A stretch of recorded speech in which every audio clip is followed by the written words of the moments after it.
नमस्कार मित्रों, मैं Yashwant sir mission academy Maharajganj Azamgarh में आप सभी का स्वागत अभिनंदन वंदन करते हैं। आज हम पढ़ाने वाले हैं आपको विभक्ति का नियम, जो पिछले क्लास में आपको बताया गया था। परिमेय संख्या के बारे में, अपरिमेय संख्या के बारे में, पूर्ण संख्या के बारे में, पूर्णांक संख्या के बारे में, प्राकृतिक संख्या के बारे में, अभाज्य संख्या के बारे में, भाज्य संख्या के बारे में। अब उसका ही शेष भाग है। अब हम पढ़ाने वाले हैं विभक्ति का नियम, जिसको हम प्रारंभ करते हैं दो से विभक्ति का नियम। दो से विभक्ति का नियम। दो से विभक्ति का नियम। दो से कौन सी संख्या ऐसी है जो विभक्त हो सकती है?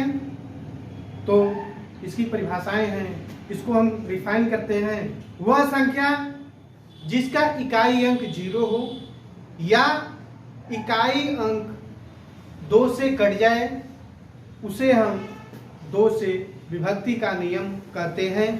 जैसे उदाहरण में ले लीजिए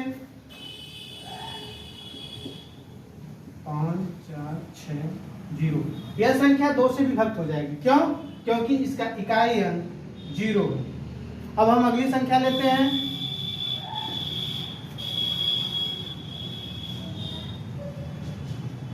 उदाहरण, अब इसमें हम कोई संख्या XYZ कुछ भी ले लें।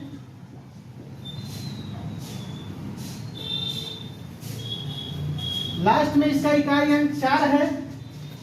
हम लास्ट में इस पूरी डिजिट को न देखते हुए, पूरे प्रश्न को न देखते हुए, अगर 2 से विभक्ति का नियम पूछ रहा है तो हम ये देखेंगे इसका इकाई अंक क्या है। इसका इकाई अंक 4 है, इसलिए यह संख्या 2 से कट जाएगी। इसका यह है जिसके अंत में 0 से लेकर 2 4 6 8 आए, उसे हम 2 से विभक्ति का नियम कहते हैं।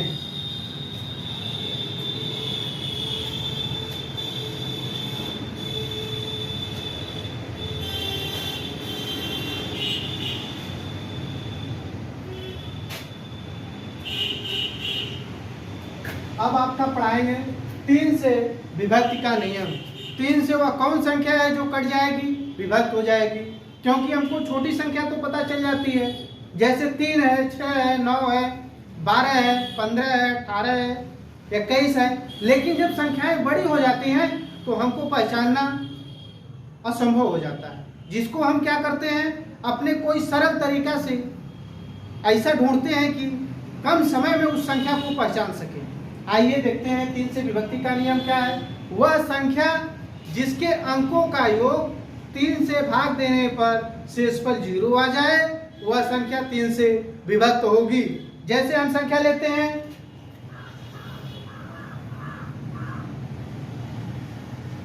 अब इसको जोड़िए। अब इसको जोड़ने का प्रयास करते हैं। 7 धन 7 धन 7, इसको जोड़ने के बाद 21 आ जाएगा। जबकि हम 21 को 3 से विभक्त कर सकते हैं। 3 सत्ते 21, यानी हमारा 7 बार भागफल गया और शेषफल क्या आ गया, 0 आ गया। शेषफल आपका 0 आ गया, यानी यह संख्या क्या है, 777 जो है 3 से विभक्त होने वाली संख्या है। हम दूसरी संख्या, इससे बड़ी संख्या लेने का प्रयास करते हैं।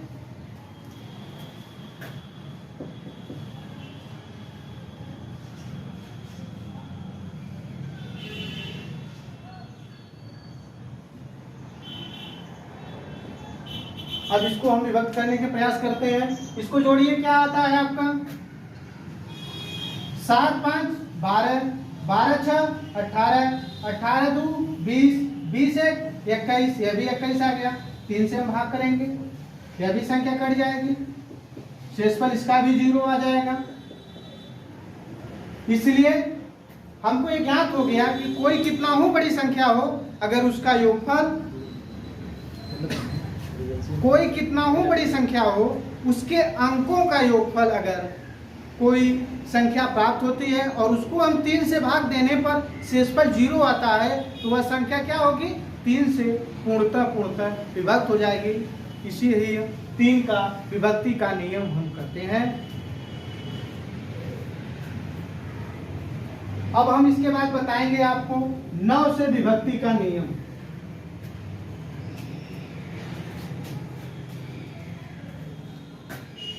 नौ से विभक्ति का नियम सेम प्रोसेस है, जैसे 3 का है एकदम सेम उसी तरह 9 का है। 9 में क्या है, इसमें भी वही होता है, पूरी संख्या के अंकों का योग 9 से अगर कट जाए भाग देने पर और शेषफल 0 आ जाए तो वह संख्या 9 से विभक्त होगी। जैसे हम लेते हैं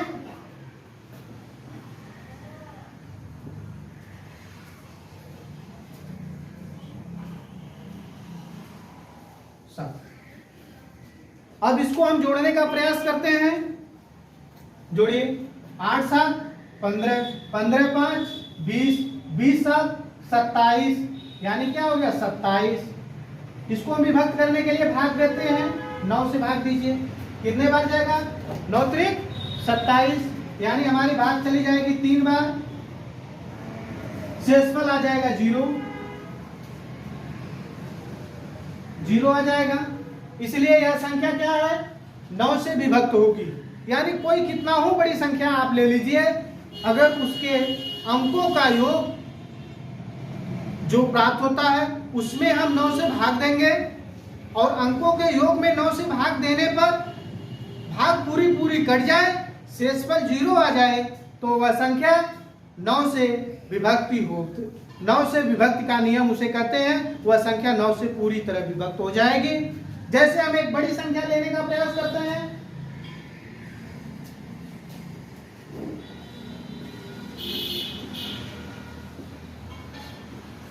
तेईस,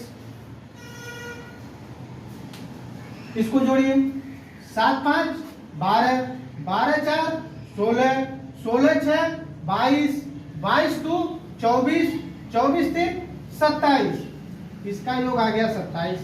अब इसको 9 से भाग देंगे, इसका भी भागफल आ जाएगा 3, शेषफल आ जाएगा 0। इसलिए यह पूरी संख्या क्या है 9 से विभक्त होने वाली संख्या है। इसलिए कोई कितना हो बड़ी हम संख्या ले लें, लेकिन उसके अंकों का योग अगर 9 से पूरी तरह कट जाए, शेषफल 0 आ जाए तो वह संख्या 9 से विभाजित होती है।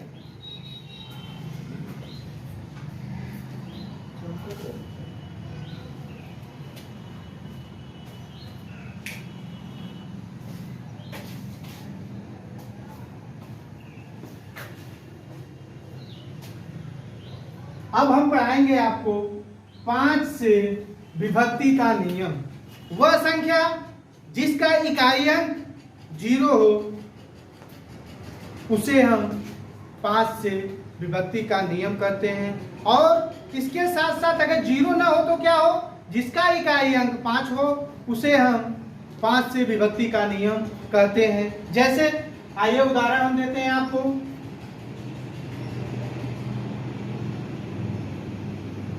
इसका इकाई अंक 0 है, यह संख्या क्या होगी पूरी तरह 5 से विभक्त हो जाएगी।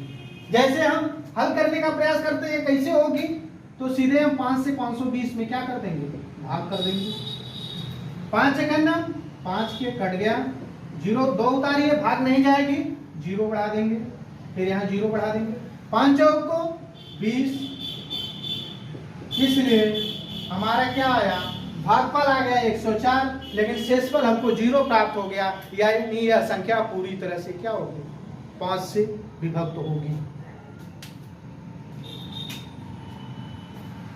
मान लीजिए छोटी संख्या थी तो हमने भाग लगा के पता लगा लिया, लेकिन जब बड़ी संख्या विशाल संख्या हो जाएगी जिसको हमको भाग करने में समय लग जाएगा, लेकिन हमारा तात्पर्य होता है कंपटीशन में समय बचाने का। अगर समय बचा के हमने कम से कम समय में हल कर लिया तो कंपटीशन बीट करने में हमको पहले ही कंपटीशन में हम बीट कर ले जाएंगे। इसलिए हम बड़ी संख्या आपको लेने का प्रयास करते हैं। लीजिए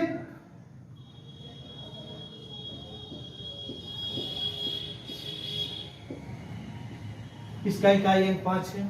इतनी बड़ी संख्या है, बताइए आप 5 से भाग देने लगेंगे तो कई मिनट आपका निकल जाएगा, लेकिन हम इसके नियम से प्रयास करने की कोशिश करेंगे। तो हमने नियम आपको क्या पढ़ाया है, जिसका इकाई अंक 0 हो या उसका इकाई अंक 5 हो तो वो संख्या पूरी तरह 5 से विभक्त हो जाएगी। यानी इसका इकाई अंक 5 है, इसलिए यह संख्या पूरी तरह 5 से विभक्त हो जाएगी। अब हम आपको पढ़ाने का प्रयास इसके आगे करते हैं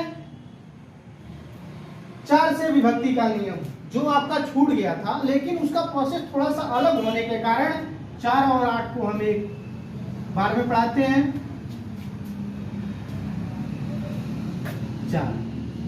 4 से विभक्ति का नियम, भाई अब तक तो हमने पढ़ लिया, 2 का पढ़ लिया, 3 का पढ़ लिया, 9 का पढ़ लिया, 5 का पढ़ लिया, लेकिन इसके बीच में बच गया आपका 4 और 8। तो 4 से विभक्ति का नियम क्या है?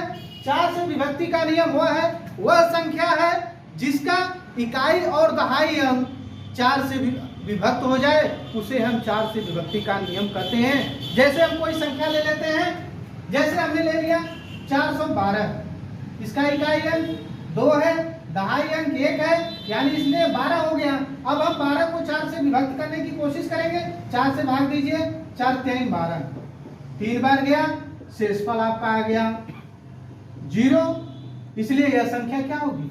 4 से विभक्त हो जाएगी। लेकिन यही संख्या जब बड़ी हो जाती है तब हमको भाग देने में असुविधा होती है। उस समय हम क्या करते हैं, पूरी संख्या को न लेकर आधी संख्या को यानी इकाई और दहाई को लेते हैं और हल करते हैं। देखिए आपको बताने का प्रयास कर रहे हैं।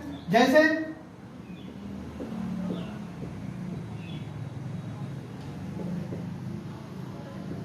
कितनी बड़ी संख्या है, बताइए, पूरी संख्या में भाग देने में बहुत समय लग जाएगा।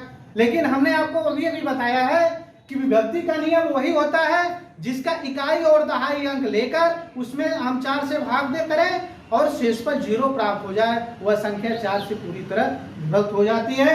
अब देखते हैं, इसमें इकाई और दहाई अंक 16 है, इसलिए 16 को हम 4 से विभाजित करेंगे तो 4 चौक को 16, यानी 4 बार भागफल जाएगा और शेषफल आ जाएगा आपका 0, यानी यह संख्या पूरी तरह से 4 से विभक्त होने वाली संख्या है। अब हम आपको इसका अगला बताएंगे, यानी 8 से विभक्ति का नियम।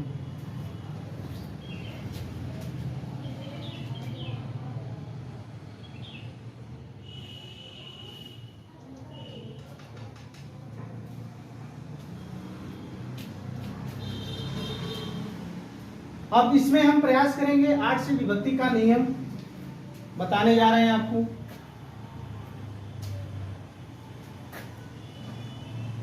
होता क्या है, 4 में आप पढ़ते हैं इकाई और दहाई अंक को लिया जाता है, लेकिन 8 में थोड़ा सा उससे अलग है, बस प्रोसेस एकदम सेम है। क्या उसमें? वह संख्या जिसका इकाई, दहाई, सैकड़ा तीनों को मिलाकर जो अंक बनता है उसमें हम 8 से भाग देते हैं। अगर हमारा भागफल कुछ प्राप्त होता है और शेषफल 0 प्राप्त होता है, वह संख्या 8 से पूरी तरह विभक्त हो जाएगी।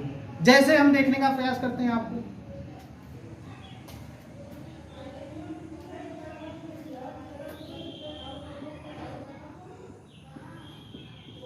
इतनी बड़ी संख्या है, 8 से भाग देने में समय लग जाएगा। लेकिन हमने अभी अभी पढ़ा इकाई, दहाई, सैकड़ा तीनों को मिलाकर, यानी इकाई, दहाई, सैकड़ा, यानी हमको 416 प्राप्त हो गया। 416 में हम भाग देंगे 8 से, दीजिए, देखिए कट जाता है कि नहीं कट जाता है, इसलिए हम देंगे तो 8 5 40, 1 बच गया, 1 16 बच गया, यानी 8 गुना 16, यानी 52 बार गया और शेषफल आपका प्राप्त हो गया 0। इसलिए यह संख्या पूरी तरह 8 से विभक्त होती है। अतः इसके बाद हम आपको पढ़ाने का प्रयास करेंगे 11 से विभक्ति का नियम।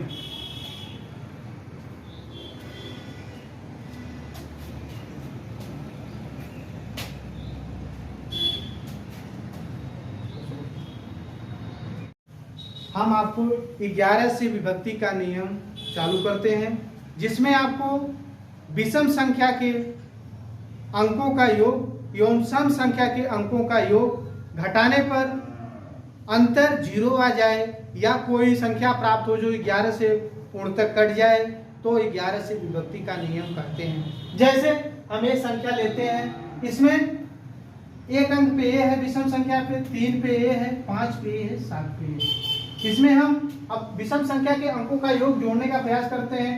9 0 9 3। अब दूसरा है सम संख्या के अंकों का योग, यानी 6 7 6 2। अब इसको जोड़िए, 9 में 0 जोड़ेंगे 9 ही होगा, फिर 9 जोड़ेंगे 18 होगा, 18 3 21 हो जाएगा। फिर लीड लगाइए, इसको जोड़िए, 7 6 13, 13 6 19, 19 2 21, यानी 21 में से 21 को घटाएंगे, आपको आंसर आ जाएगा 0। हमने बताया था या 0 आ जाए या फिर कोई संख्या आ जाए जो 11 से पूरी तरह कट जाए तो वह संख्या 11 से विभक्त होती है, इसलिए पूरी संख्या 11 से विभक्त होगी। अब इसी के साथ हम अगला क्लास में आपको अगली चीज बताने का प्रयास करेंगे। इसी के साथ आप लोगों का एक बार फिर स्वागत करते हैं और आप लोगों से हमारा एक निवेदन है कि अगर आप लोगों को वीडियो पसंद आई है तो ज़्यादा से ज़्यादा शेयर, सब्सक्राइब, लाइक जरूर करें। साथियों, धन्यवाद।